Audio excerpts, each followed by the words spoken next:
The impact British propaganda had on soldiers during the war can certainly not be understated. Propaganda during this period surpassed any previous attempts by miles, including World War One, and covered almost every aspect of the war, including rationing, moral support, and evacuations.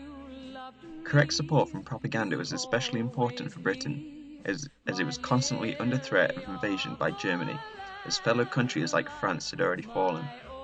The 21st century has come to be known as the age of propaganda, and this is definitely true for the Second World War. The British government installed a broad range of media to reach the public, such as pamphlets, radio, posters, books, and film. These mediums proved useful and managed to reach a large portion of the population. They had strong themes of nationalism and a sense that the war was black and white, us versus them. In addition to that, British propaganda played an almost surprising role in that it boosted support for the Allied war overseas, influencing the USA to join.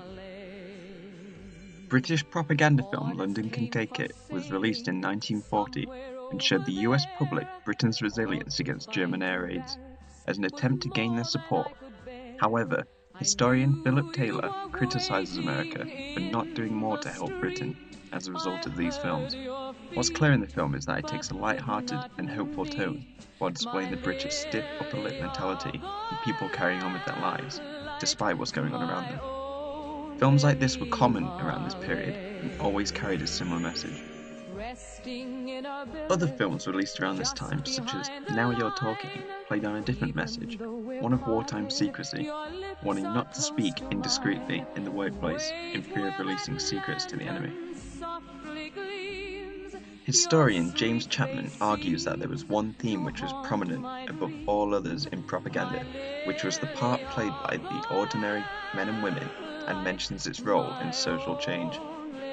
This is especially clear in propaganda posters circulated during the war, such as "We've beaten before, we'll do it again," which brought up a certain sense of national pride throughout the country, and defied social class, uniting the country as one against the Axis. It is true that the war could not have happened if it wasn't for the ordinary people in factories and agriculture, which makes their role just as significant as a soldier on the front lines.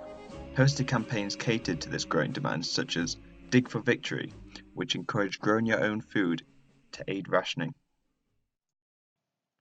A notable piece of Second World War propaganda is the popular slogan "Keep calm and carry on," which was circulated in preparation for the war and played further on the stiff upper lip mentality that was crucial later in the war.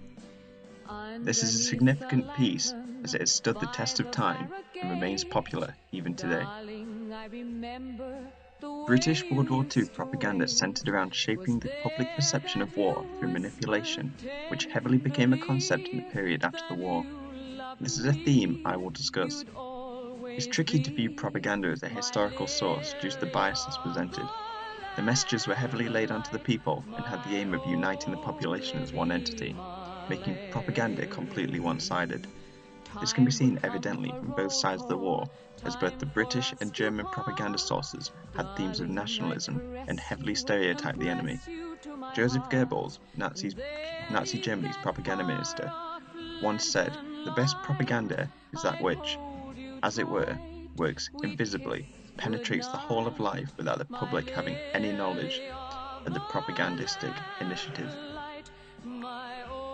Propaganda films always carried an agenda and appealed to a certain group of people. Due to the fact that these films reached a wide audience at the time and carried a message easy to remember for most, they have come to define the war, and this is how they are still viewed today.